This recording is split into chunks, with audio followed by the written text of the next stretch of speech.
Okay, and we are live. Okay, welcome to All Things Xbox podcast. I think it's episode 5 now. So, getting along. So we have a lot to talk about this week, especially with all the Game Awards stuff. And, well, there's a lot of stuff to talk about. Anyway, Logan, how you doing? Man, I'm doing great, Jamie. Yesterday was awesome. How about you? Great.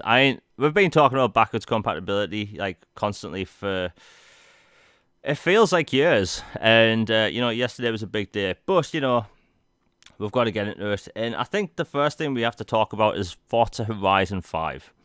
Now, yeah, Yeah. this is going to be a wide one. I think the game's fantastic.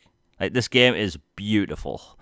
It's probably one of the best looking open world games I've ever played. And that even goes up against things like, Flight Simulator, which is, you have all of Earth.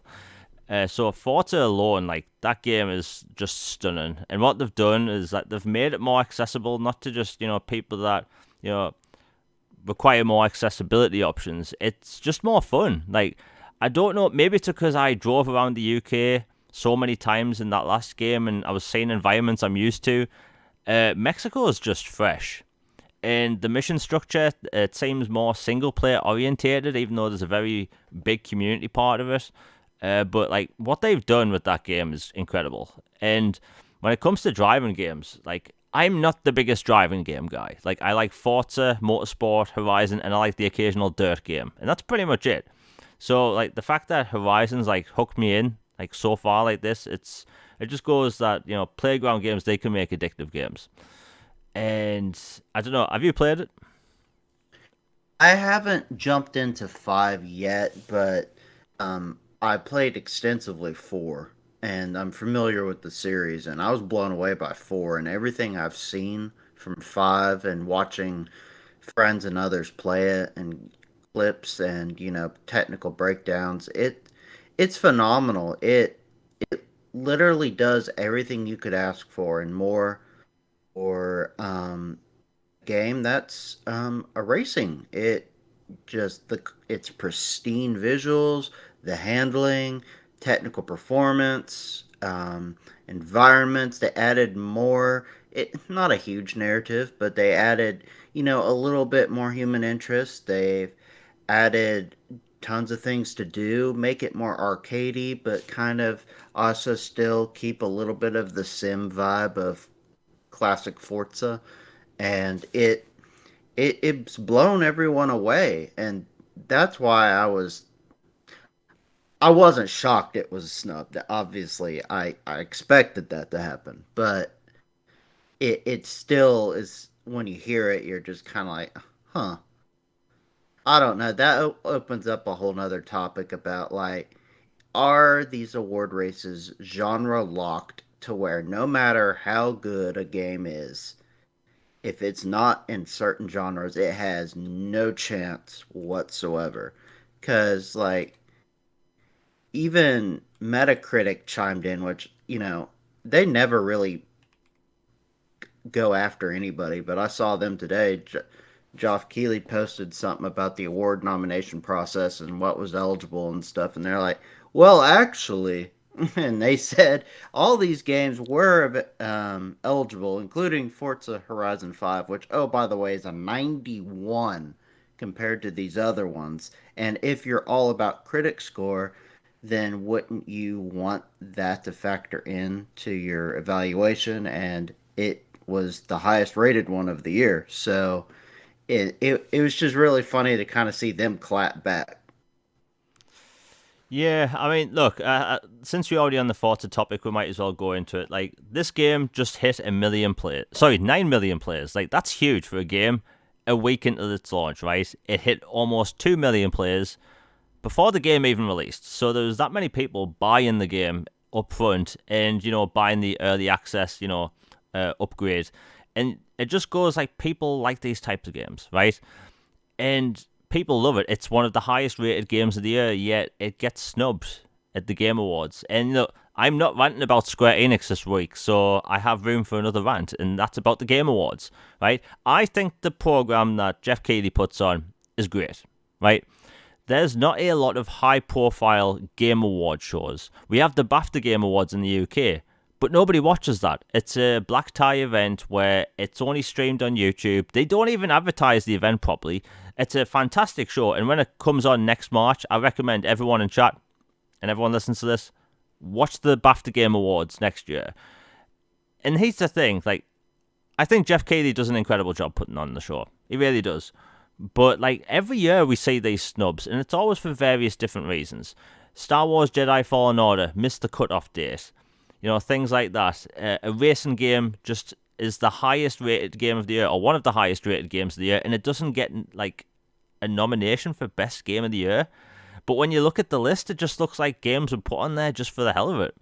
Right? Nobody was talking about Ratchet & Clank. And here's the thing. I'm not saying Ratchet & Clank's a bad game. I haven't played it. But it's like, look at the conversation of all those games. People are talking about Metroid all the time. Nintendo fans love that game. It looks apparently really good on the Switch OLED. But it's like, that I can see. Things like It Takes Two has to be one of the best co-op experiences I've ever played. Psychonauts 2. Yeah, Psychonauts 2 is incredible. It really is. It's probably like one of my favorite third-person 3D, platformers. You have Deathloop. Well, that's a Bethesda game, and I haven't played it. It looks cool, so I don't really have anything to say on that. But it's like the conversation around Forza Horizon has been bigger than any of those games, and it's a racing game. And I feel like there's this genre bias in the industry. There really is. Like, why does Forza games just get snubbed? It just doesn't make sense. And I get it, right? It's not a story heavily focused game, but who says that these games have to be narrative focused to win any kind of game awards, right? So, like last year, why didn't Flight Simulator win? Did it have to be a third person over the shoulder action adventure with a third person, camera? Did it have to be that?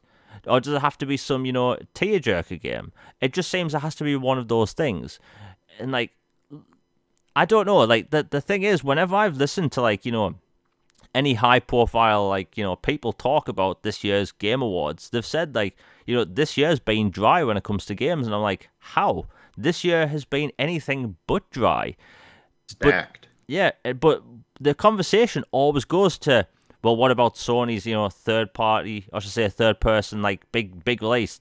Like, just because they have a third person game come out doesn't mean it's going to be a Game of the Year nomination, or at least worthy of it. Like, this is not me hating on Sony. This is just me saying there's a clear genre bias when it comes to Game Awards. It really is. And then we have to look at the Game Awards in general, right? And I've said this before. I don't think... Look, I have to be very careful with how I say this. I don't think the reason the Game Awards being in December is for the reason people think, right? So, how should I put it? Ad revenue in December is the highest it is throughout the entire year, right? A lot of Game Awards, like things like the BAFTA Game Awards in the UK, host their events at the beginning of whatever year it is, so all the people voting have had time to play all the games nominated, right? Or play enough games to nominate. But it just seems like this Game Awards show it's in December to, for ad revenue.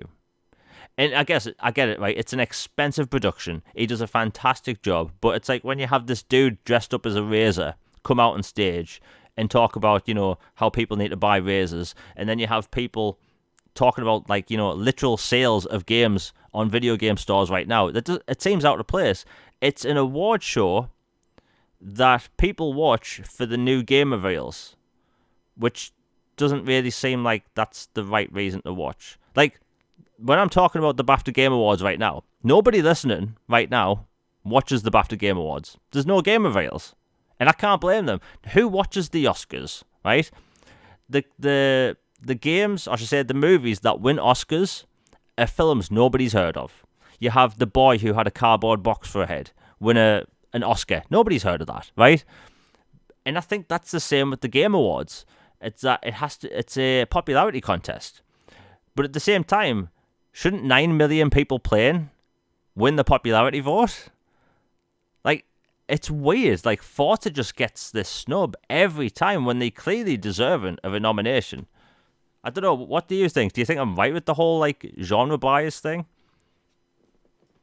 I agree on the genre bias. I even like a week or two ago had a tweet about it where I basically said like, look, I don't care if it's a chess simulator, a third person sad dad narrative, which is, the joke for those type of games, which I love by the way. Those narrative games are awesome. A racer, a FPS, an RPG, whatever, if it checks all the boxes, like it's pristine or it has a killer narrative, it's just breathtaking gameplay, just the emotions experience, or what have you. If it checks boxes or it creates a quality experience that is worthy of a 91 or worthy of 9 million people clearly say, you know what? This game is pretty great. I'm going to play it. I mean, it sounds like we're missing something here. And again, I am not surprised at all it didn't get nominated. I expected it to because it's a racing game. They just don't, for some reason, like, even back in the day, there's been some killer sports franchises that don't win, or like Mario Kart. Some years could deserve to win, or even Mario Party, or just some of these party or games that are just outside a certain narrative that are really, really high quality, great titles. Just don't really get considered. They get shoved into a little cubby hole, and they're like, "Well, you can win Game of the Year in your category, but you can't win Game of the Year. Period. Like you're invited to the party, but you can't. But you're not going home with the homecoming queen. That's just not happening." And so it just, I don't know. It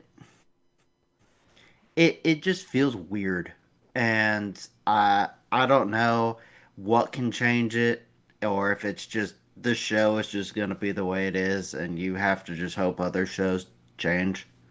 As for the timing of the show, I 100% think it's um, a little odd. I'll put it that way. That it's in December and you call it the year when you're cutting off 2 months of games. Like, I know people clown on the Oscars of late for some of the stuff they do, but at least they take into account the entire calendar year's previous stuff. That's why they're like in February, so that they can take in the whole previous year and it's that year's titles. It's not, you know what? November 1st, let's just call it. You still got a whole other month for the year. So, I don't know. And then it puts some games in unfair positioning. Like, there are some years that are weaker than others and some years that are stronger than others with, heavy banger type games. And so I think, Jedi Fallen Order absolutely got hosed by the year it was in. I think it really, really had a legitimate chance to win. And then it gets shifted into a next year category, I think unfairly, to where it ends up going against a ton of games in its own type of genre that are of particular interest to those who vote. So it just, I don't know. I think the process is skewed, but I don't know. What do you think? The thing is, if it was like a 100% fan vote of what would be at least nominated, right? Like, I think we would probably see like some other titles pop up because there's some years you have like best indie game, yet sometimes the best indie game, which is like sometimes a 90 plus rating on Metacritic, that isn't nominated for Game of the Year. So it's like, is 2D platformers not allowed now? Racing games aren't allowed, and like the whole sad dad narrative. One, I love that analogy, sad dad games, because let's face it, if your game features a sad dad and there's someone playing a guitar and it's a sad story, it's probably going to get nominated. And the thing is, that's not just Sony games. That's happened in the past with things like The Walking Dead Season 1. And I think it was, Absolutely. yeah, before that season finished, it was nominated for Game of the Year, and it won. And bear in mind, I love that game. I think season 1 of that game is pretty incredible. But it's like, should that have been nominated? And I was looking at the list today, and it's like, you look at the RPG category, Cyberpunk's in there. Now, I'm not dissing on Cyberpunk and with all of its failures and whatever, but it's the fact that it released in December, and it's in this year's awards. It's like, I think it's just badly placed. It's like, yes, it's an expensive event to put on, and I guess that December is pretty much the best time to show off new reveals at the end of the year. It really is. But it's like, wouldn't another show just make sense? Like, some awards aren't even shown. Like, during an ad break, award will be given out, and then Jeff Keighley will be like, okay, to best iPhone narrative, blah, blah, blah, blah, blah. And it's like, that's not the point. Like, yes, less people would watch if it was just about the awards, but it's like, I don't know, man. It's like this Forza thing. Like, even like Jez from Windows Central has like been pretty vocal about it. Like, a lot of people have been vocal about it. Like, it's weird that Forza's not on that list yet. Ratchet and Clank is. It Takes Two, I think, fully deserves to be on that list. But it's like, doesn't that have the same Metacritic rating as Forza? It's weird because Forza's so good, and it kept the conversation alive for the past week. Like, people are just talking about it constantly. Like, the fact it has 9 million players in a week, shouldn't that say something? Shouldn't the popularity vote count in this aspect? Because the popularity votes have, worked before, but it's weird, man, because I think people look at these nominations and think, okay, who's going to get, like, the most wins and whatever. And, at the end of the day, let's face it, if a Sony game wins, people are going to be vocal about it on Twitter and videos. If Xbox wins, people would be the same amount of vocal. But it's like, why can't a racing game be nominated when it's so high rated and everyone's playing it? That just does not make sense. It's a pile of BS, in my opinion. Like, it should be nominated. Like, hell, like I said at the beginning of the show, I'm not the biggest person when it comes to racing games, but I think it should be nominated. Do I think Forza Horizon 4 should have been nominated? Not really. That was a really strong year. But it's like this year, and the thing is, why isn't Guardians of the Galaxy nominated?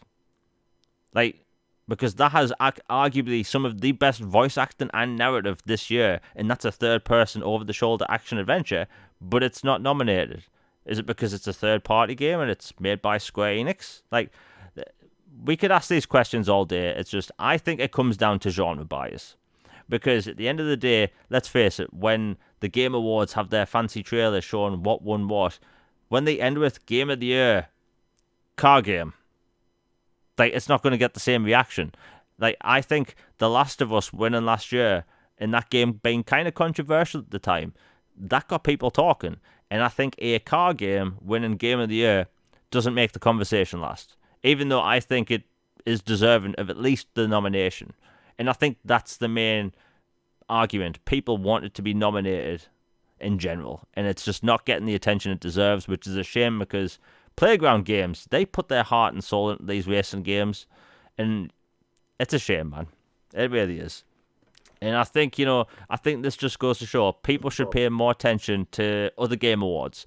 It's not just Jeff Keighley. You have the Golden Joysticks. You have pretty much every media outlet does their own.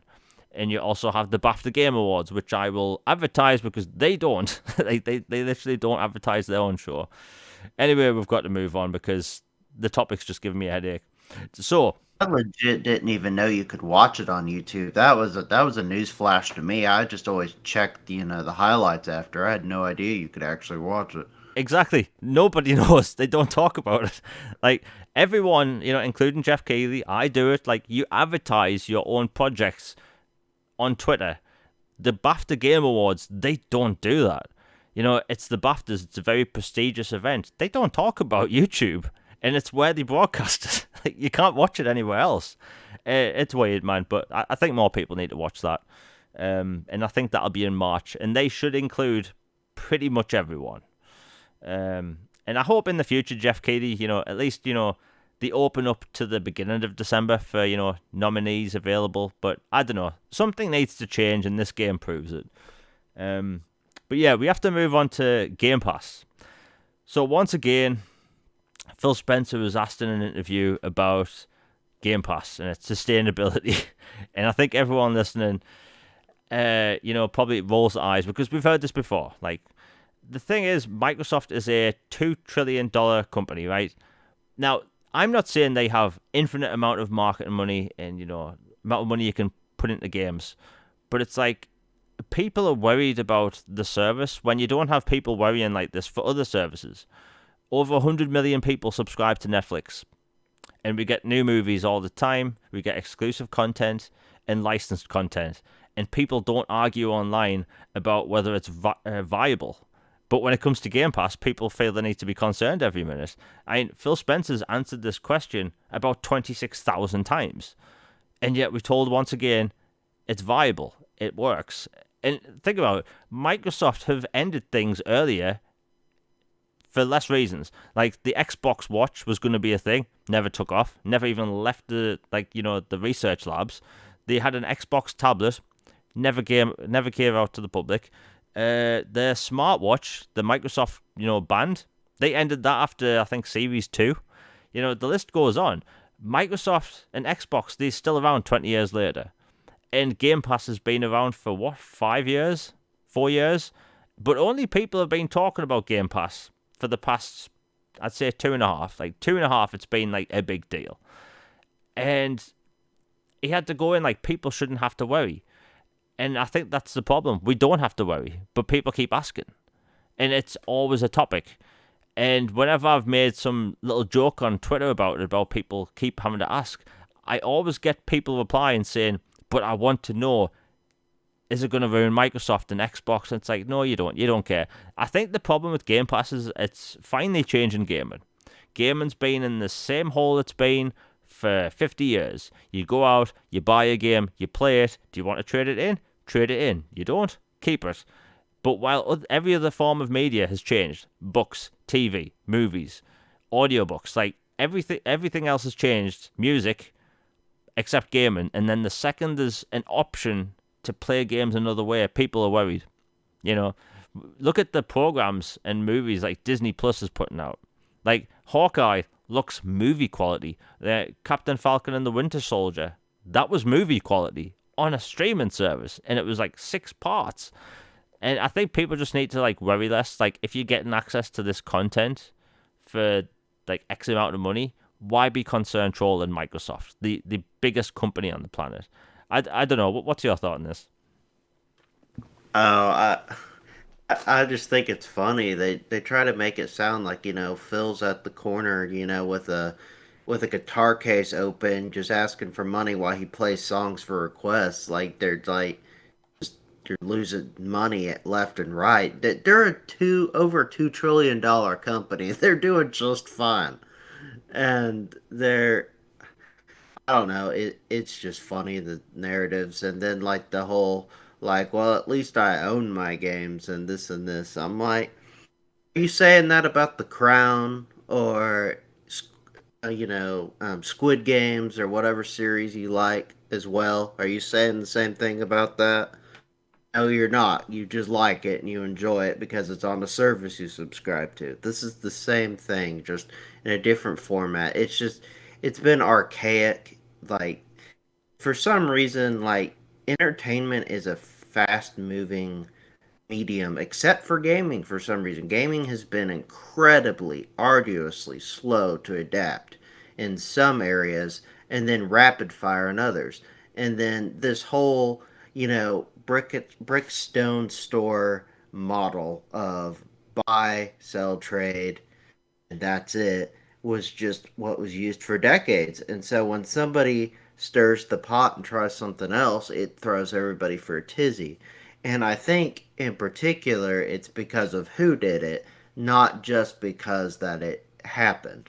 And so I think that causes a lot of, you know, voices in the community to state their opinions, and it's like, oh, is this going to hurt the devs? Are they going to get paid? Oh, I want to support the devs. Like, you even see Sea of Thieves, the head of studio at Rare, he asked Phil point blank, they had an interview about it, like, look, if we don't sell a single copy of Sea of Thieves, are you cool with that? And he's like, yeah, absolutely. It's all about, people being on Game Pass and experiencing these things. Sales to them matter. It's no longer the number one end goal. They want console sales and they want people in their ecosystem, period. And so the whole finger shaking about Game Pass and is it sustainable and this and this. I'm like, you don't drop 7.5 billion on a Monday if it's not sustainable. Like, you have a clear goal in mind. They're not panicking. They're doing quite well, and they're going to keep adding more studios and more talent and more games and more deals with other parties, and they're clearly all in. So it's absolutely the best time to be an Xbox fan. Yet some folks act like, the sky is falling, which I don't know. I just think it's really funny. But that's just me. Yeah, it's weird because like people shouldn't really control like all the games we get. Like look at this year of releases, right? People say it's been a slow year. Has it really? Like if you've been subscribed to Game Pass, all the releases, even from summer onwards, we got things like Flight Simulator, we got things like Psychonauts 2, and Halo just came out. Forza Horizon. Like Forza Horizon is a huge game, absolutely huge game. The gorgeous visuals and everything, and people were worried about quality going down. But then you look at next year, we have things like Starfield. It's it's weird. Like, why would they buy Bethesda if they were just going to make them, force them to make small games? Like, that's not going to be a thing. Like, again, every form of media has changed. We consume our movies at home now. Like, look at the biggest movie releases now. Most of them are digital as well. Godzilla versus Kong, that was digital day and date. And yeah, we're in the middle of a pandemic or whatever, but it's like they still released at home. Hell, I think The Matrix is going to be released digitally the same day, and that's arguably going to be the year's biggest release. So I think people just have to eventually accept. And I think the problem is that you don't have other companies doing the same thing.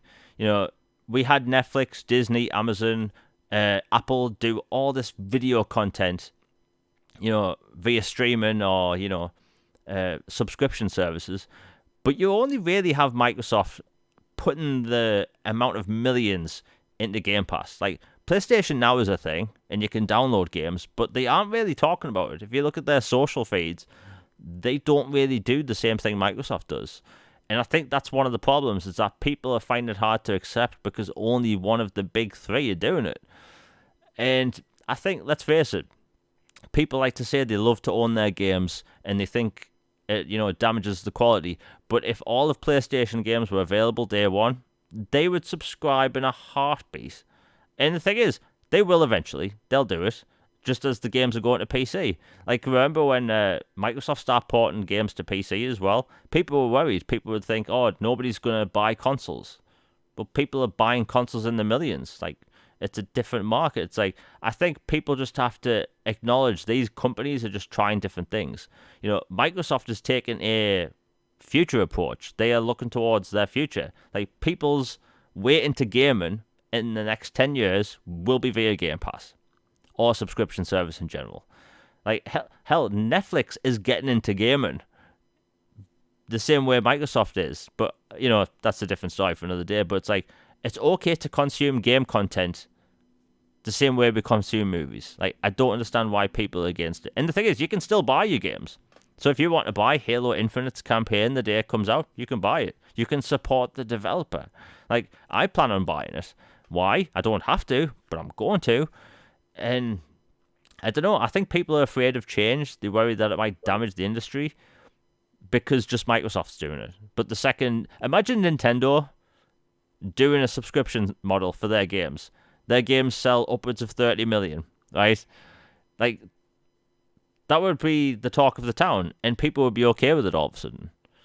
Granted, Nintendo has their own service, which they need to improve on, but at the end of the day, if they copied Game Pass, it would be fine all of a sudden. Like imagine if Metroid Dread was just all of a sudden in their subscription service. It would be huge. The next Zelda game, day one, huge. But, I think Microsoft doing their own thing just scares people. Microsoft's been in gaming now, and, we just had the 20th anniversary event. 20 years in gaming is a long time. Now, I did put out a video yesterday going over the history of Microsoft. I recommend people watch it. It took a while to make, but it's 20 years ago, there was all these different companies trying to get into gaming, and so many failed. There was like 90 different consoles around in the 90s, and only a handful made it, right? So you had things like the 3DO, different Panasonic devices, but you only really had Sega, Nintendo, and Sony.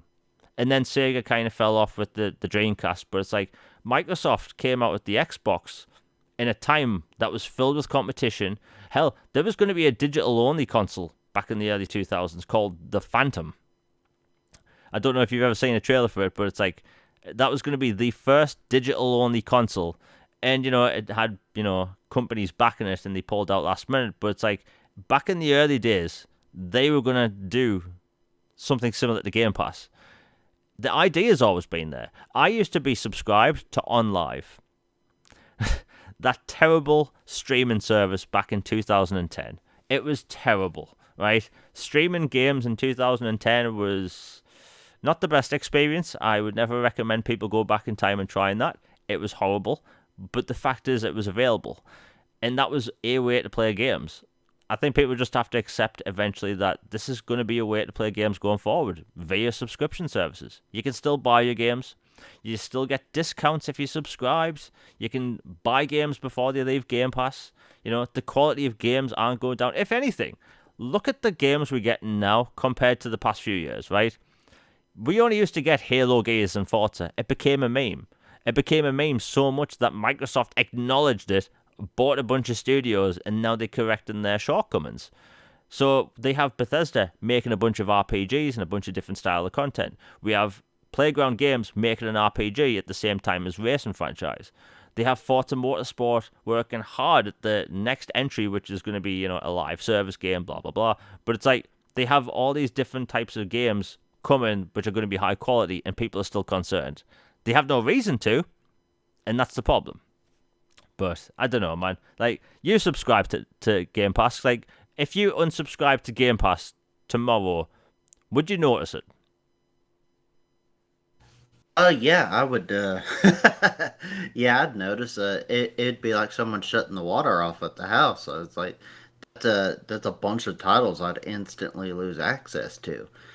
I'll be honest, I still purchase a ton of games. Like even like there's the numbers. Even Sarah Bond and Phil have said it themselves that people who are subscribed to Game Pass buy more games than people who aren't. Like I'll play things I never even thought I'd give a shot, and I'm like, you know what, I like that, and I get a 20% discount. Why not? And buy it, play it, and love it.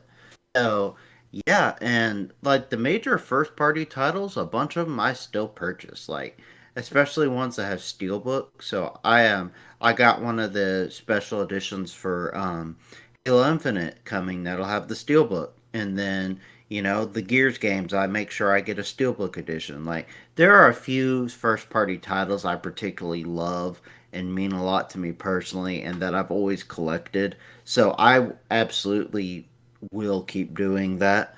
But it does for some of these other titles I'm less enamored with, or just not as familiar with, or are brand new. It gives me a chance to try them and kind of feel them out and go, you know what? Maybe this isn't for me, or wow, this is awesome. You've made a huge fan now. So, yeah, I would absolutely notice. I mean, these services become part of your everyday going on. It's like Shizno Elite just said, like, it just seems like so many people are upset about Microsoft fixing their shortcomings. And it's true.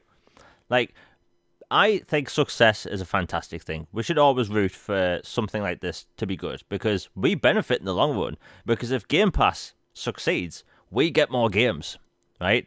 And when we get more games, it's more successful. We get even more games. Like look at Netflix. They invest in $100+ million action movies now. The latest film, Red Notice, with The Rock, Gal Gadot, and Ryan Reynolds, like that's like the biggest film like on the streaming service at the minute, and it's like that cost $120 million to make. Like that's a big movie for a streaming service. It's like we're gonna see the same with video games, and we don't know the exact number, but it is more than 15 million. And there's that amount of people putting money in per month, and people like to say it $1 per subscription. People that say that, they really don't know what they're talking about. They're just memeing, and they don't know how to meme without trying to not be funny. But like, and we have to look at like, and this goes into the next topic: Elden Ring, not Elden Ring, Elder Scrolls. Elder Scrolls 6, Phil Spencer came out and said, it's going to be exclusive to the Xbox ecosystem. What? Yeah, I know. Imagine that. Like people seem surprised by that news. Like, imagine Microsoft. It's almost as if they bought Bethesda, right? Like, of course it'd be exclusive. I even tweeted last week something along the lines of, "It's going to be exclusive to the Xbox ecosystem." By the way, and people were like, "Really, Jamie? How do you know this? Do you have some sort of inside scoop?" It's like, no, it's the obvious. Like this is going to be like, look, Elder Scrolls is years away, right? We all know this. We have to get Starfield out of the way first. But the thing is, we haven't had a game like Skyrim since Skyrim.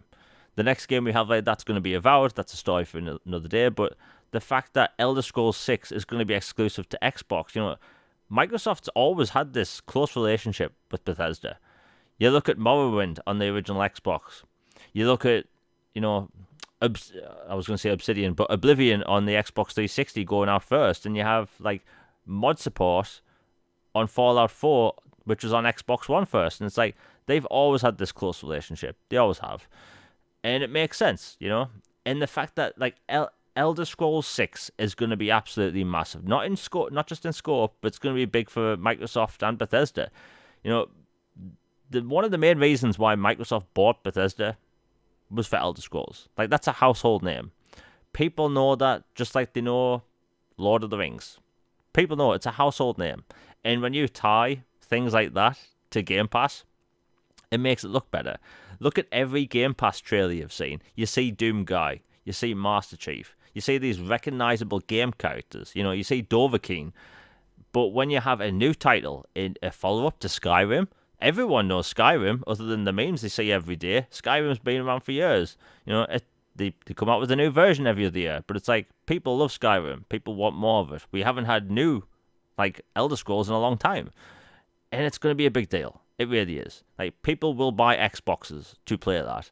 Or they can play them on their PCs. Or mobile devices. And that's the beauty of it. The thing about Microsoft games is that you can play their games on more than just one device. If you buy a Nintendo game, you have to play it on one console. If you buy a PlayStation game, for the most part, for now, and I mean that, for now, it only works on a console. But you have more options. Like, the other day, I was playing Scarlet Nexus on mobile. Just to see what it was like. And it was cool. It was a cool experience. And people are going to be able to play these types of games on mobile devices. Everyone has a phone or a tablet. I know that's a meme, but it's going to happen. People just have to get used to the fact that Microsoft's going to have these huge exclusives day one in Game Pass, but also exclusive. And isn't this what people have been pushing for years? They want Microsoft to have more exclusives. Like, in them buying Bethesda, that kind of seemed organic to me. Like, they've been, very close for so long. I don't know. Like, what's your thought on the whole Elder Scrolls thing? It was kind of like a well duh to me, honestly. Like when they made the purchase, I mean, that's like kind of where you go. Like, you spent 7.5 billion, and you bring these household names, these iconic franchises, these beloved studios, these revered studio heads and creators, and then you plan on just keeping status quo. It's like, is that really what you would do? Oh, and then you see some quotes talking about, or they're trying to twist words or make people sound a certain way. Like, feels like, oh, it wasn't made to punish PlayStation. I'm like, of course it wasn't made to punish PlayStation. He's not being petty. He's being a smart businessman, looking after his platform and his ecosystem and rewarding those who are in the Xbox ecosystem, whether it's Xbox, PC, cloud, whatever. And you have to bring value to your platform. And this absolutely does. You bring these massive things and you say, look, you want in on this, you need Game Pass, or you need Xbox of some kind, or PC. That will absolutely bring the masses in.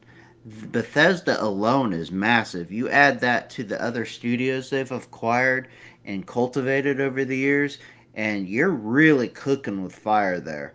And then you add a few more to fill in some other genres that you might have a few holes in, and you've got an ironclad, just juggernaut media system, and it just seemed obvious to me that of course they would plan to make it exclusive. I mean, why would they not? I mean, if this was somebody, if Nintendo had bought them, Sony had bought them, no one would have even asked. They would have just assumed and moved on.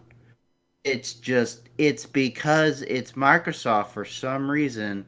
And no, this isn't a woe is Microsoft spiel or everybody's picking on Microsoft. It's just the way it's been and the way dialogue has been and the media coverage and everything. It's always been a, well, can they really do this or this or this? I'm like, of course they can. They bought it. They can do whatever they want with it. So I don't know. That's just my thoughts on it, man. Yeah, no, you're right because I think like look, when Sony bought Insomniac, we all knew the deal. We weren't going to see future Insomniac games. Like we accepted it and moved on, and people aren't doing that. If Nintendo had bought Bethesda, no one would question it. No one would even think about questioning it. But it's the fact that it's Microsoft, and the thing is, whenever you bring anyone up on this, they say, well, other games have gotten other platforms. But notice the games that have gone to platforms are either been existing games or games they already had like deals for. Things like when the Outer Worlds came out. Like I don't know why Siri picked up that, but like Elder Scrolls, I should say, the Outer Worlds, like that went to other platforms. It was made for other platforms before like Obsidian was even purchased. And I think people just keep looking on that. Like Elder Scrolls is years away. It's only going to be made for Xbox consoles and PC. Like I don't know why people are surprised.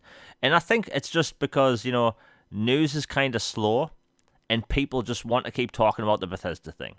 Because if you look at the news right now, it's either GTA or Bethesda. Every time there's no news, it's always GTA 6 and Elder Scrolls and Bethesda. And I think it's just a talking point because they have nothing better to talk about. Like, shouldn't it be obvious by now that a game that comes out in 4 years is going to be exclusive to Microsoft since they own them? Like, I thought that's obvious. It's weird, man. I think people just have to accept it and move on. Like, it's Elder Scrolls. It's going to be a Microsoft game. We aren't going to question where Spider-Man 2's going or anything like that. Like, just accept it. Move on. Hell, like, I wasn't going to ask Insomniac, hey, is Spider-Man 2 coming to, Xbox? No, I know that. Goes without saying. I don't know. I think people just need to, stop asking these obvious questions. And it doesn't help that, people that work at GameSpot and all these huge media outlets, like, they have this responsibility to not look dumb. Yet they continue to look dumb. And that's a problem, in my opinion. Like, shouldn't these journalists want to seem a bit educated? Seem educated, at least? And apparently that's not the case. Like, stop asking obvious questions. It's not entertaining, and you're doing it over and over again. It's giving me a headache. Please, stop it. It goes without saying. Now, speaking of Elden stuff, I want to talk about Elden Ring, because I've played about 10 hours. I was kind of speechless. This game literally had my jaw on the floor. If anyone listening's played a From Software game on console, you're used to 30 frames. I played both modes. I played performance and quality. Quality was 4K. Definitely 4K. At least close to it. And the thing is, I was worried about this dip in quality. And I'll go into gameplay stuff in a minute, but when I was worried that the quality would dip significantly when I went to 60 frames. That wasn't the case. The resolution was still high. It looked good, had good anti-aliasing. But this game world is beautiful. It really is. And some people might take this the wrong way, but I think it's going to be the most accessible From Software game to date. Now, it's not easy. In fact, anything, I think it could be one of the hardest. But I think when it comes to a accessibility standpoint, when it comes to the masses, like this has the most mass appeal when it comes to a From Software game because of its open world and its structure. So, have you played any of it or seen any of it? I've seen clips and gameplay, and I've read impressions. I didn't get one of the invites to do it, so I haven't played it personally. But it looks like a more expansive From game, and I love their work. So I'm definitely excited to try it and play it, and especially since G.R.R. Martin is involved in the story, and there's going to be more of a story focus. Still not going to be like a linear, like, this is the narrative, you do this, this, and that. But it's definitely going to have more emphasis on narrative and story than previous games from them. So that adds even more intrigue. And then, my word, that collector's edition, and then like all those are gorgeous. It's just woo. Yeah, the collector's edition like does go along with the game world itself. Like that game is beautiful. Like I've seen a lot of people talk about like what's the performance like. Like I've literally had perfect performance with that game. Like 60 frames in an open world FromSoft game. Like I never expected to play a game like this, and it's beautiful. Like it really is. And I think it's also going to be 60 frames on the Series S as well. But like impressive. And when I say this is going to be accessible like to the mainstream because of its open world, its structure. So you don't have bonfires anymore. You have grace points. And every time you rest at one, there's this kind of plume of light that points towards an interesting destination. And sometimes there could be bosses there, big things to find. But the cool thing about this game that gives it its mass appeal, and I haven't seen many people talk about this, is that there's these kind of outposts throughout the game world. Like some are in the form of camps or miniature towns, where if you clear all the enemies in that area, all your flasks will be refilled. And that's when it clicked for me. It's like, okay, that's how they're going to sell millions. Because it's more accessible to the mainstream just because of that. It's open world setting. Like the fact that you fill your flasks when you defeat everyone in the camp. So near the beginning of the playtest, there's this small like ruined village or old ruins, and there's about 11 guards, something like that. And if you kill all of them, all your flasks refill. So if you to defeat two of the guards that have shields, all flasks are refilled. And that's going to make it really easy for more people to jump into, because the spawn points, like the grace points, like the fires, they are all over the place compared to Dark Souls. And sometimes you'd be walking around a dungeon for an hour, 2 hours, praying for a save point or a bonfire. Well, in this game, they seem to be all over the place. And, you know, Dark Souls games are these interconnected mazes where you defeat a boss and you open up a door and you see a ladder and it goes to a previous area. That's the big catch with Dark Souls games or From Software games. It's that the games are huge mazes. That's not really the case with this. It's a very... people that love From Software are going to hate the fact I say this. It's a fairly simple open world, right? It's flat, you know, there's some hills and stuff, and it's not a maze. And I think that's what makes it appealing to a lot of people. So the fact that you find these map fragments that actually tell you where certain points of interest are, so catacombs and boss fights, it's an interesting game. And I think if you like From Software games, you're going to like this. But I think if you've never played a From Software game or don't like them, I think people are going to like this. I really do, because it just seemed easier to get into. And when it comes to the whole George R.R. Martin thing, like, you can tell he put that story together. Like, the game world is very, like, Game of Thrones-ish in its backstory. The world itself is just good.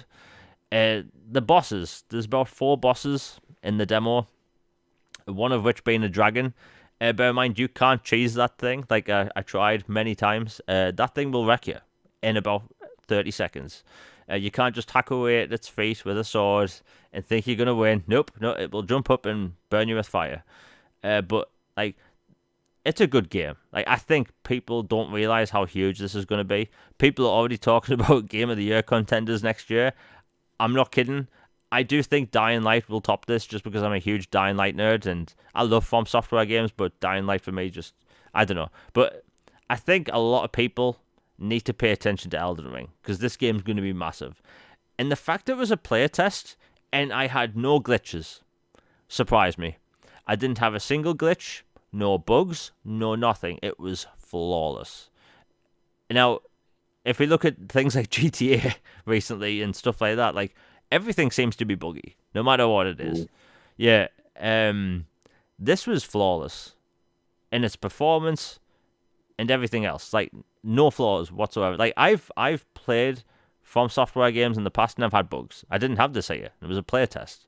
So I was surprised. So yeah, if you're not interested in From Software games, I recommend people should give this a chance. Like, it has the best world to get into because of its open world structure.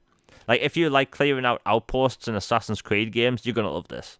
Like, it has that like eureka moment when the world finally clicks together and you know what you have to do, and the fact that it points you towards where you have to go with these plumes of light. Oh, and the horse. Let me talk about the horse, right? So everyone listening's probably played a game with a horse, be it Red Dead Redemption, Assassin's Creed, Darksiders 2. They kind of perform, fairly simple, That's the same in this, but it has a secret. It has a double jump. That's the eureka moment for the horse. The fact that you can jump in the game is cool, but the fact that your horse can double jump. You can get over rocks without having to, stumble around objects and stuff. It's just a less clumsy From Software game, and that's a huge appealing thing. Now, someone just asked Shizno Elite, is it going to be crossplay? I'm not entirely sure. I think for a game like this, they should open it up because, the PvP stuff, this game does have it. It does have co-op. It does look like co-op's going to play a bigger part in this because there's these co-op spawn points all over the map. But yeah, like, I think it's going to be a great game. Like, no matter the platform, Xbox, PlayStation, PC, I think people are going to have a really good time with it. So if you like Assassin's Creed Outposts, like the majority of those newer Assassin's Creed games, you're going to like this game. The boss fights were tough. I got past one boss that was, let's just say tough. Like, I put it like this, I normally don't use parries for boss fights. That's how I got past the boss in the catacombs.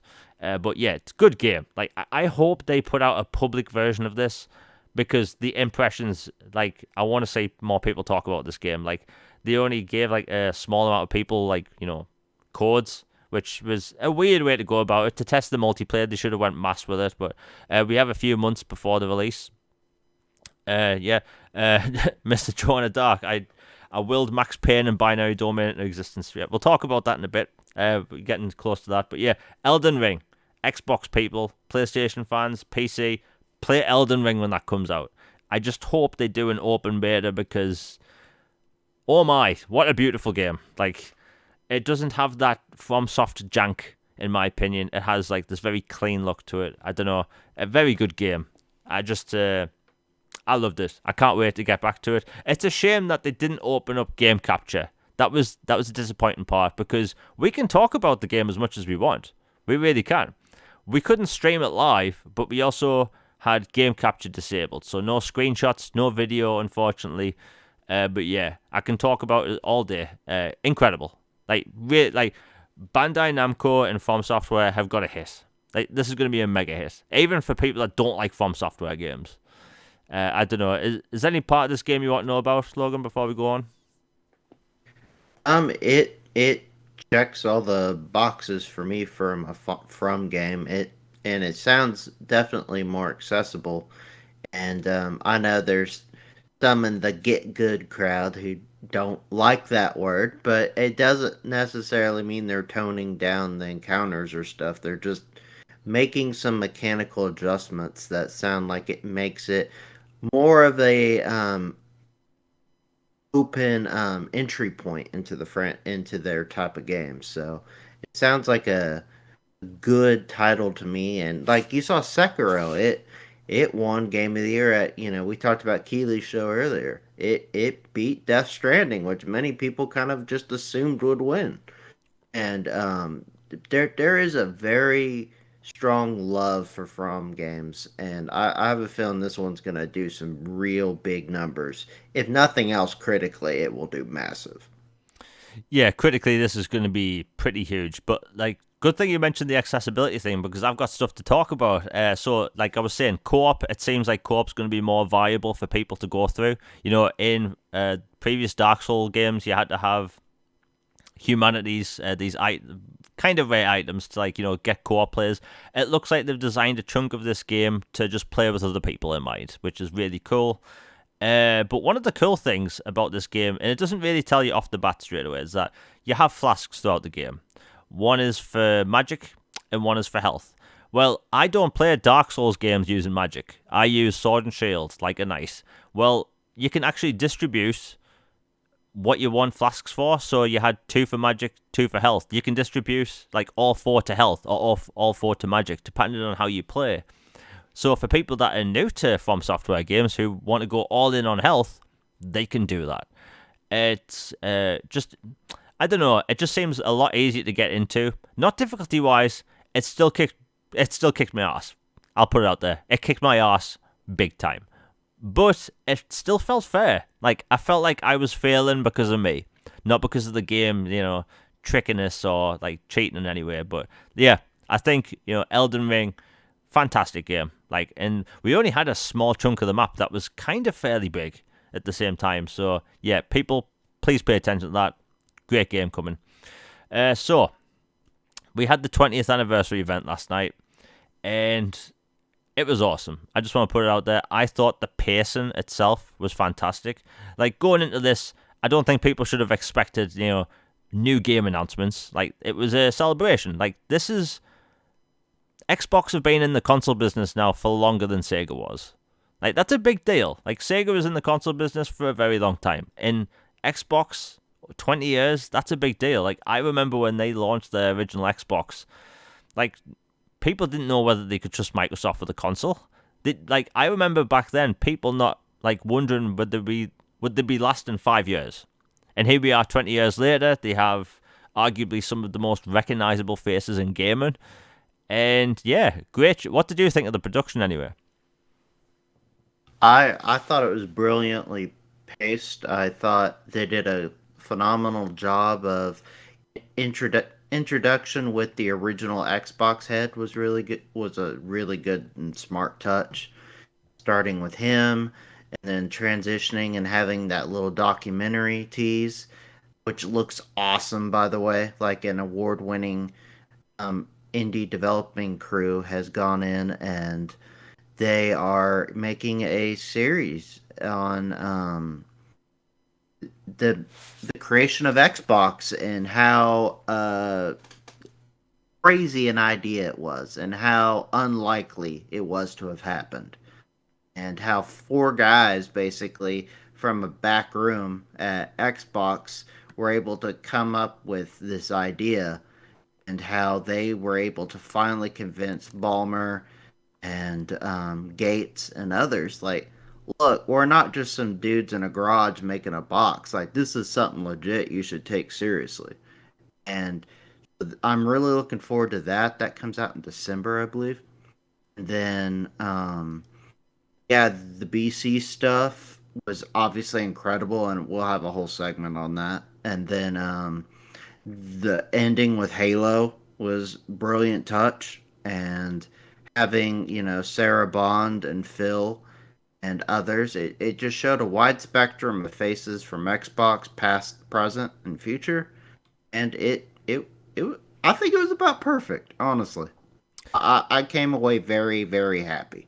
Yeah, it was a great production. Like, I think they did a fantastic job. And if anyone's watched any of their other documentaries, so they did they covered the was it AT game? Yeah, the Atari game AT. They covered that, I think, about 6 years ago or something. They had a documentary. Like, Xbox makes really good documentaries. Funny thing is, during the live stream, I noticed in the comments people were complaining about the quality of the video. The reason that is that in the early 2000s, a lot of filming switched to digital, and the resolution of those cameras was super low. So files degrade over time, and with them being so low, and watching old digital files on modern TVs, stretching those images out, it looks bad. So it wasn't actually people's connections, it's just the fact that that video looks so bad. Like, the video I put out yesterday, the history of Xbox, like, I used 20-year-old footage in that, and also 15-year-old footage. Like, the reveal of the Xbox 360 was shot in 480i. Like, that's the footage I was playing with. But yeah, like, it was cool seeing Robbie Batch on stage, because I have not seen Robbie talk about Xbox, like, on a show since the announcement of the Xbox 360. So it was really cool seeing him on stage on a Microsoft thing, because like a lot of people listening probably had no idea who that was. Like it's been a long time since like he's been in like Xbox's like videos.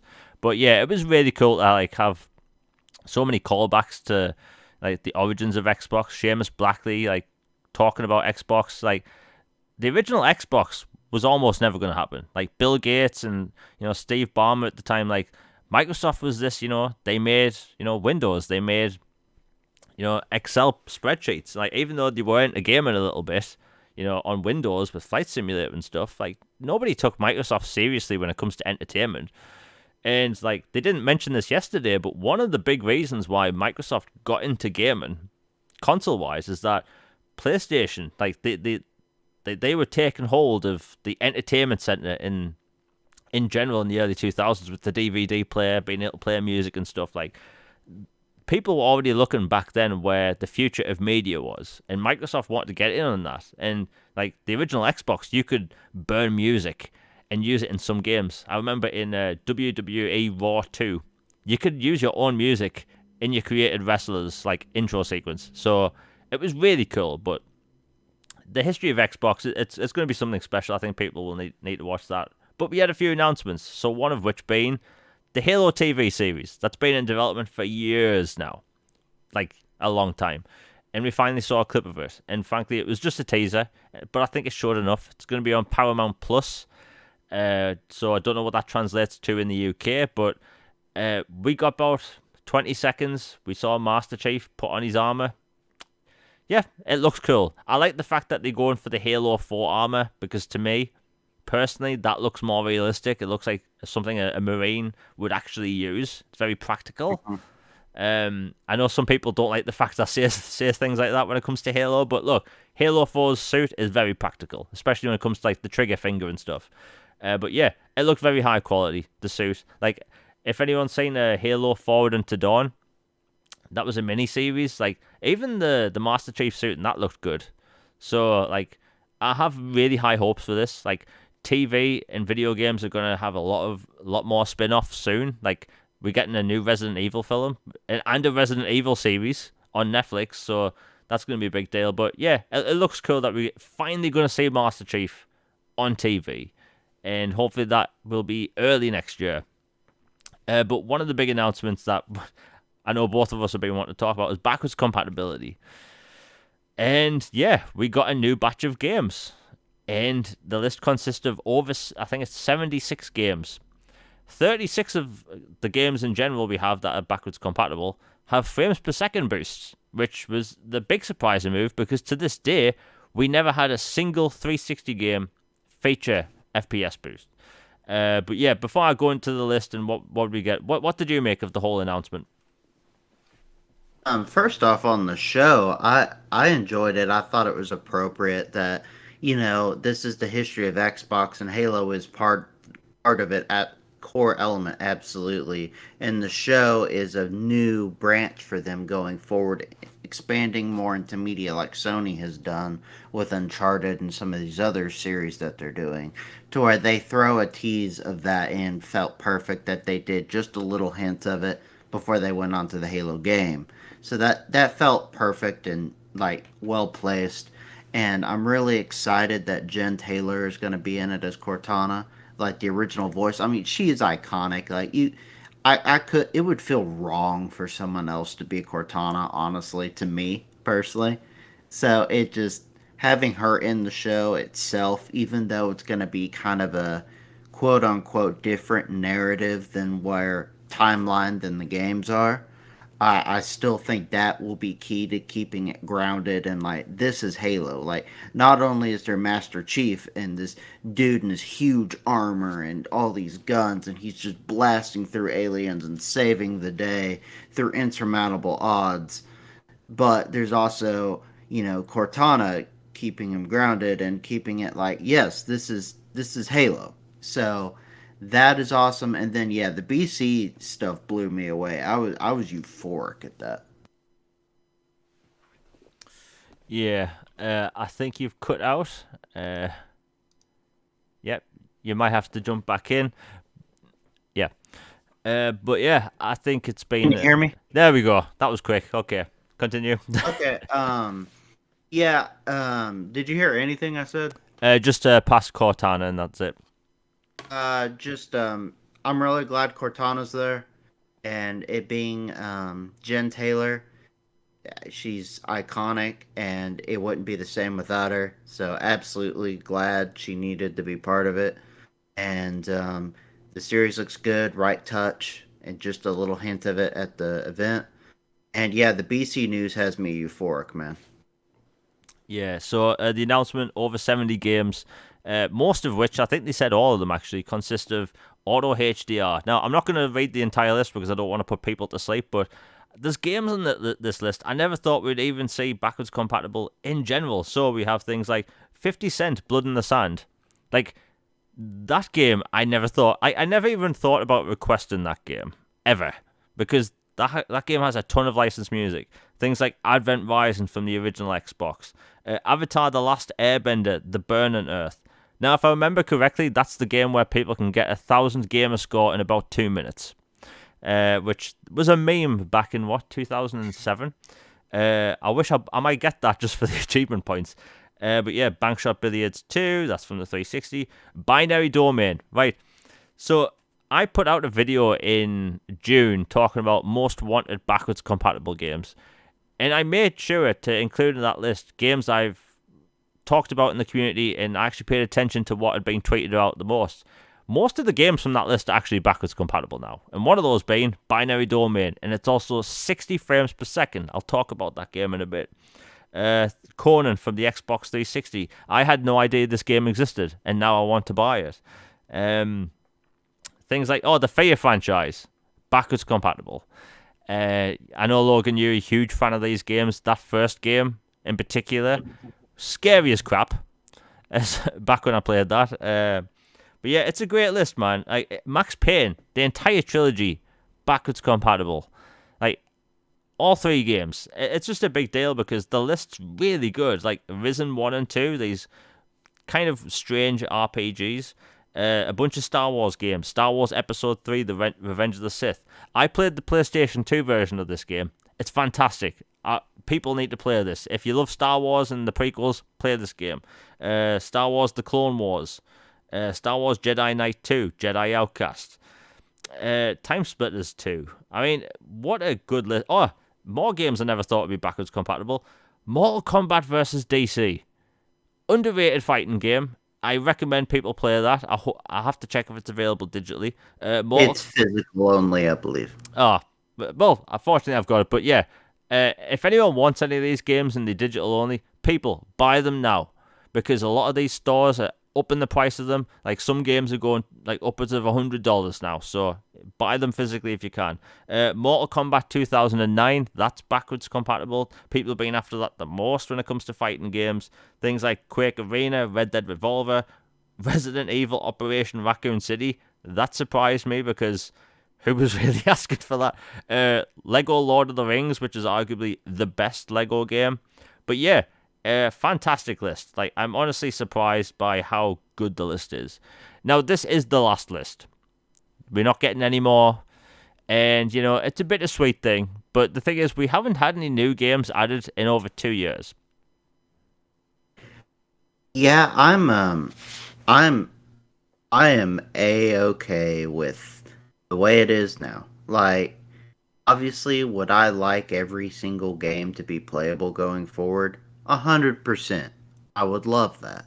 But it's it's just not doable.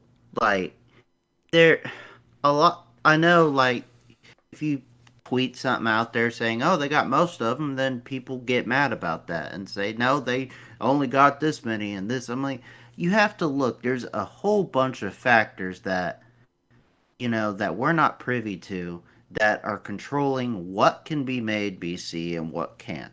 It's not just a simple can it be done, like could they make every game playable on this system and get it out there? Maybe. Some games actually just don't run on the emulation, like they break. And so they're like, okay, that one's a dead giveaway. That one's just not going to happen. And then you have some games where, okay, The studio doesn't exist anymore, and it was written on a paper contract or licensing, and we can't find those. Okay, so that one's probably not going to happen unless we know somebody who owns the remnants of that company now to where we can renegotiate something that was written 20 years ago uh, for one type of contract law into something else. And then you have licensing with music and cars. You wonder why there's so few racing games. Like PGR was never going to happen, even though it's a first party studio. You got to pay Ferrari, you got to pay all these guys, you've got all this stuff. And then on top of that, you got to get the publishers or the original studios on board. And sometimes they frankly want some of these to stay dead. Like, we may love certain games, but there are some franchises they think are better just left in the dark and shoved aside and forgotten in history. And then some other ones they have plans for. Like, you notice Rockstar came out with a bang and gave a ton of BC support at the very end with all the Max Payne games. Manhunt, which I was shocked was approved.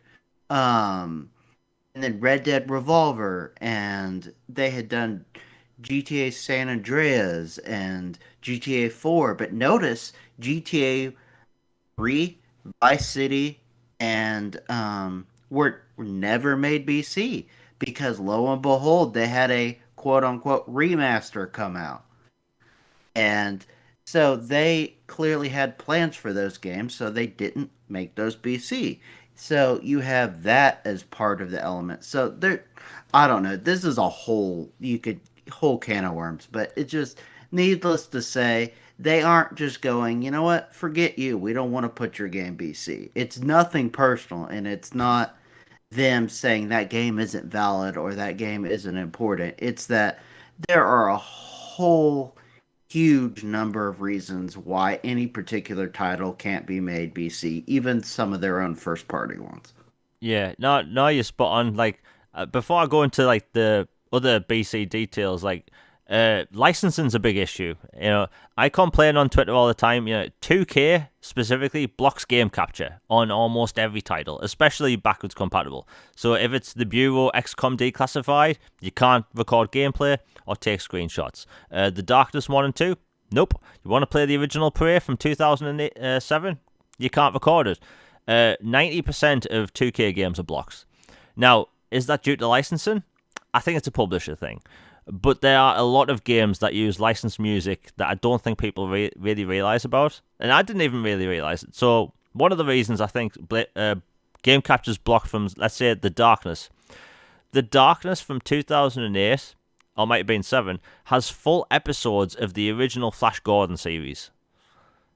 Like, on the disc.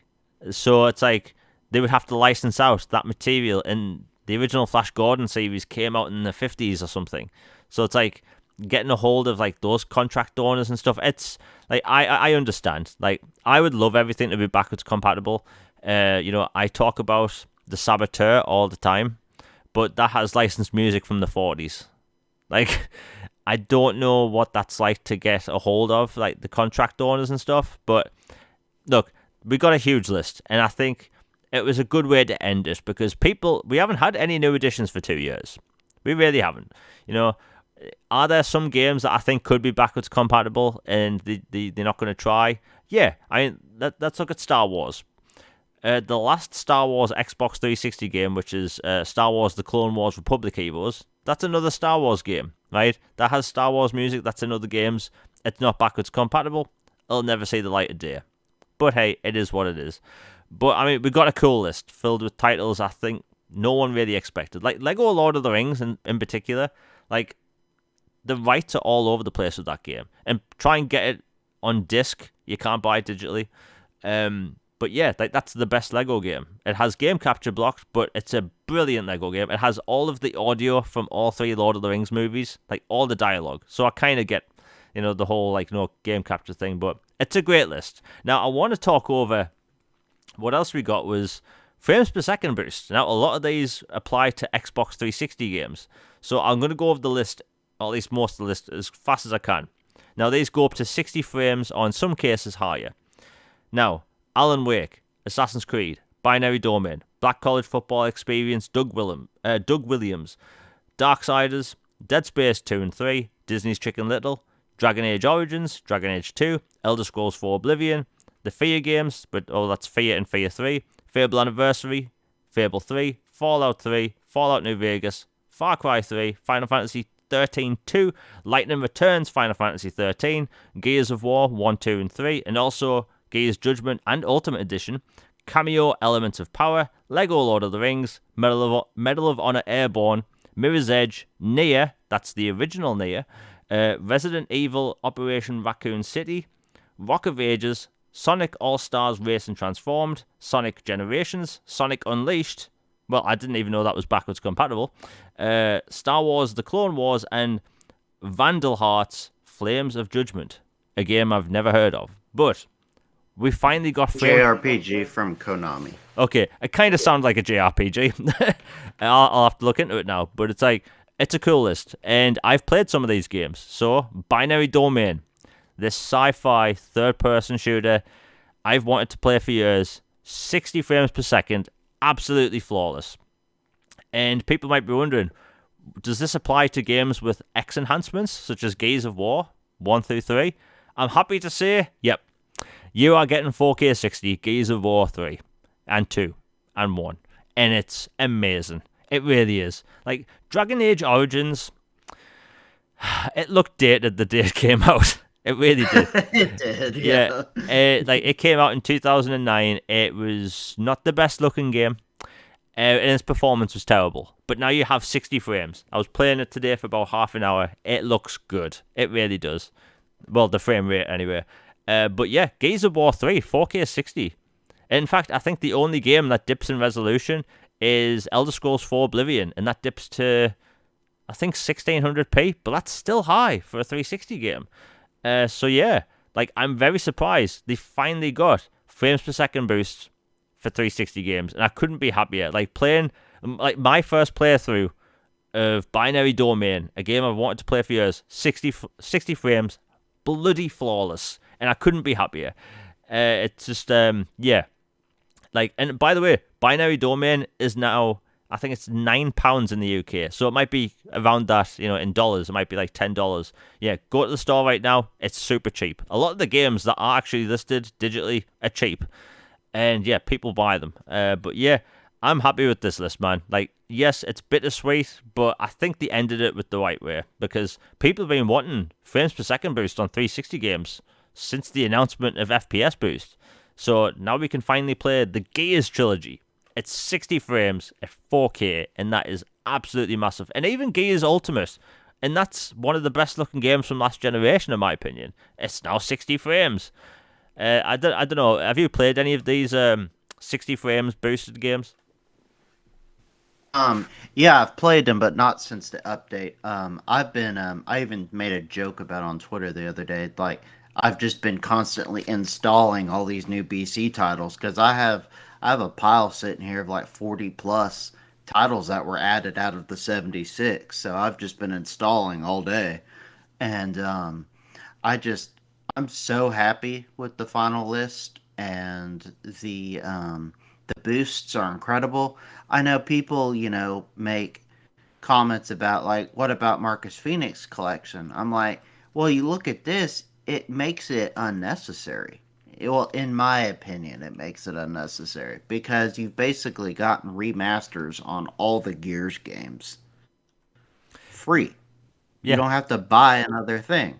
And so you have the whole Gear Saga remastered. Boom, there's your Marcus Phoenix collection.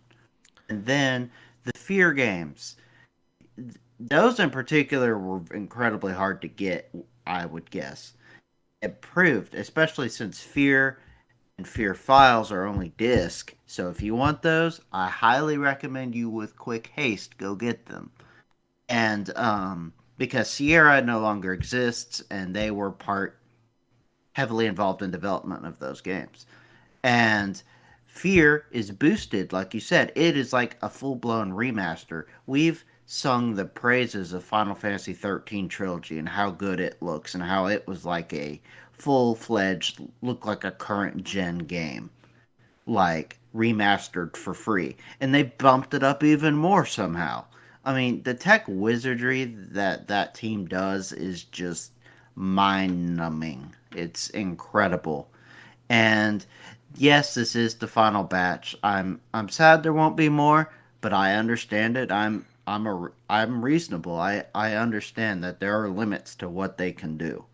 And the fact that they were able to even get this many was bonkers. Like there was leaks and teases here and there, so people are thinking, oh, there might be 5, there might be 10, maybe 15. No, 76. Are you kidding me? And so, and like this might be a little bit of a spiel, but like we have like whole sagas, like you mentioned, like all the Fear games, all the Max Payne games, all but Obi-Wan and Republic Heroes for Star Wars. Like every Star Wars game that pretty much that ever came to an Xbox platform was playable, except for like 2. And Time Splitters, that was shocking. Time Splitters 2 and 3, they made it. Advent Rising made it, a cult hit from their OG Xbox. And then like Raccoon City, like it has its fans, but that was one I was shocked to see. Otogi, they got those approved. They got Gun Valkyrie. There's like I I called them the Forsaken games, but like basically there's several on here that were never even made BC for the 360 to begin with. That all of a sudden they skip 2 gens and bam, it's playable now on One and Series X. Like Advent Rising never playable on 360. Um, Gun Valkyrie never playable on 360. Jedi Outcast never playable on 360. Just to name a few. So it's above and beyond, and I'm really happy. It's a diverse list. You've got your fighters, the whole Dead or Alive saga, and that has licensed music in it. Like Aerosmith, I know for a fact is involved in the third one, so that was some licensing they had to deal with. But yeah, so they have indies, they have cult hits, they have fighters, they have shooters, they have horror, they have um, FromSoft games, they got family games, tons of kid-friendly games on here, co-op games, a lot of them. They've got something for everybody, and I think for a final batch, I would be hard pressed to come up with a better one. Yeah, I think it was a good list. And again, they have licensed games in there, like Lego Lord of the Rings. Like Dead or Alive has a lot of licensed music, so it's a good list in my opinion. And plus, if people are getting the original Xbox games they announced, like those benefit from 16 times resolution. So you are getting, X enhancements kind of with the original, Xbox games, which is cool. Like I'm going to get to play Advent Rising in 4K for the first time, which is awesome. But yeah, great list, and I think it was a good way to end this. Like, is it a shame we won't see more? Yeah, but I mean, you have to look at a lot of games. Like there are a bunch of games people constantly request backwards compatibility for that will see remasters, and I know for a fact they're in development. Like so, if your game that you were looking forward to didn't make the list, it might get remastered in the next year and a half. But yeah, backwards compatibility made its final return, and yeah, it was good. Again, frames per second boost in binary domain. I just wanted to keep talking about this game. If you like Gears and that type of gameplay, play this game. Like it does stuff that I wish Gears did now, and I say that as a huge Gears fan. Like squad commands, you can do it with a microphone or with button prompts. Yeah, great game. And bear in mind their proprietary engine over at the Yakuza developer, their games look really good. Like this doesn't have any form of X enhancement, and it looks good. The 60 frames helps, but yeah, great list. I highly recommend it. And again, if you want to get a game that you can only get physically, buy it now. The prices are just going up constantly. So yeah, Lego Lord of the Rings, Max Payne 3. I think Max Payne 3 might be available in some countries digitally, but yeah, hurry up on that. And yet, the final topic, Halo. We got a shadow drop of the multiplayer. and it's listed as the multiplayer beta. This didn't really surprise a lot of people because it leaks. You know, when you have Google listing it is one thing, when you have the store listing it is another. But yeah, all in all, it was a great announcement. Good way to end the show.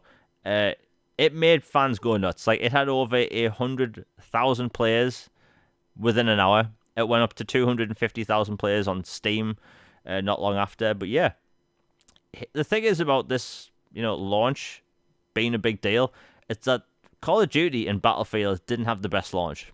Not really, Battlefield, they've been having issues. Call of Duty, people don't really like a lot of things about that. Bugs are a thing. But people are having these great experiences with Halo multiplayer. Like, I've played maybe about an hour and a half, and I love it. Like, it's Halo multiplayer. I love the tech test we've played, and the game looks gorgeous, plays gorgeous. Here's the thing, flawless 60 I've had with that game. Like, I know, Logan, you said you haven't played it yet because of backwards compatible stuff, but it's like, this game runs flawless, and I'm surprised at how well it runs, because I've seen people play it on multiple different, like, kinds of graphics cards, and like they get in 60 constantly. So it's like they've obviously spent not just the past year like making it look better. They optimized the hell out of this game by the looks of it. And let's face it, when it comes to a multiplayer shooter, you need that crap. You need it to perform at its best. And yeah, I think it took everyone by storm, because there was a lot of people that just play multiplayer games. They don't really pay attention to news. So this shot right up on Twitch as soon as like some of the bigger streamers start playing it. And what do you know? It was one of the most played games on Twitch last night. Probably still is, without a battle royale. I'm not going to get into that topic again because some people don't like when I talk about battle royale stuff. But like, it's a big deal. Like, what did you make of the whole Halo thing? I was really happy that they actually did it. I know when the news started leaking out, I was like, I don't know. But once it happened and seeing the reaction, it reaffirms their decision. It's been pretty near flawless. I know the load getting into the parties and starting at first was kind of hard for some folks, but once you got playing, it was really good from what I've heard. And mainly, the only negative thing I've heard is the progression system, which they said that they're going to address. So going forward, I don't foresee any issues, and this is weeks ahead of official launch. So this is still a beta where they still have ample time to make changes and adjustments before full scale launch in December. So, I while I think the news would have been an even bigger bombshell if people hadn't leaked it, and I think it really would have been jaw dropping. I still think it was a big deal that it was announced and that today's Halo and Xbox's birthday. You know what? Go out there, Spartans. Have at it. It it just seemed like a great way to end the day to me. Yeah, outside of like the whole thing being spoiled, it was great way to end it. And here's the thing, like, covering gaming for a long time now, and you've seen it on Twitter, like, everything leaks. It's very rare something happens now where it doesn't leak. In fact, I think the last thing that didn't leak was probably Perfect Dark last year at the Game Awards. Like, outside of that, not much like doesn't leak. But yeah, I think the way they started and ended the event, it was great. Like, Halo's performed great. And the whole Battle Pass thing, I'll say my piece on this, because when it comes to first-person shooters, and people will notice this if they've followed me for a while, I do not give a crap about what my character looks like, right? I see my Spartan at the beginning of the match and at the end, and that's it. So I don't really care. Like, in the beta or the tech test, I got my red arm so I could have this Mass Effect style look, and that was it. I was happy, right? Halo Reach came out in 2010? Like, I got the armor I played with day one, and I played that with that specific armor set until Halo 4 came out, right? So I don't really care about what my character looks like. So when it comes to battle passes, I just look at it as in, okay, people are paying for the ability to do challenges. Okay, that's one way to go about it. But then again, it is free to play. And you know what? It makes sense. This isn't like Call of Duty where you're buying the game up front. And the thing is, my opinion on battle passes are just weird. Like, I don't really see the point. Like, but it's a way for people to see progression in a free-to-play game. I get that. It's just not for me. I'm going to play with the same Spartan I have now till the next Halo game comes out. I don't care, right? But people were talking about how it feels like you had to grind too much, and that is an issue that they need to correct. Fortunately, we're in beta phase, and Season 1 lasts, I think, 130 days, 140 days or something, so they have plenty of time. I wouldn't worry. The good thing about a free-to-play model in something like Halo, they can change it, you know? Like, we've seen how much other games have changed and, like, been optimized, and, like live service elements have been adjusted. Like, they can adjust this stuff, and they've built the game to do that. So yeah, but yeah, I think that's it. Like, oh yeah, this is a very small topic. So just before the podcast went live, there's a new update for Xbox Series consoles where there's now an Xbox 360 style theme on those consoles. And yeah, if you're a 360 nerd like me and you love the Xbox 360 generation, there's now a moving theme or dynamic theme, and it looks fantastic. But yeah, outside of that, that's everything done. It's been an interesting 24 hours for gaming because aside from like the whole Game Award thing and the whole snubbing thing, we can talk about that another time as well because people are really mad. If you're going to be vocal about the whole situation, be polite because people do not pay attention to people being rude. That's just the way about it. But yeah, been an interesting topic list for today. Anyway, have you got anything else going on, Logan? Oh, just gonna be enjoying my games this week and looking forward to what other surprise announcements come at end of the year. Especially the Game Awards, I think is gonna be something. I know we spent a whole spiel talking about issues with it, but I do think the reveals and stuff, there will be some pretty interesting stuff there. Yeah, I mean, before we go, I'll just say this: like the Game Awards, like as much as I may be annoyed that Forza didn't get its due, I think the fact that there's going to be I think there's going to be 50 games shown at the Game Awards, and apparently double digits of like new reveals. So like we got some good reveals. Look, let's face it, most people watch for the reveals. We don't watch for people to get awards, although we like to see people be recognized for their good work. But yeah. I'm watching for the new stuff, like a lot of people do. But yeah, that's just in a few weeks. So yeah, but yeah, if you want to be vocal about the situation, just be don't swear, don't be too rude. Just be be vocal. But yeah, anyway, I hope everyone's enjoyed today's show. Please share it on social media; it helps the channel. I've got lots of planned coming for future shows. Yesterday's video is a history on the 20 years of Xbox. I actually show footage of Xbox's past, which you didn't see yesterday live on stage, because I've been making this for the past 4 weeks. But yeah, that went live yesterday. It's a 20-minute video. We will be back with another podcast next week. Follow us on Twitter. All of our links and stuff will be in the description down below. And yeah, hope everyone has a good day. We out. Peace.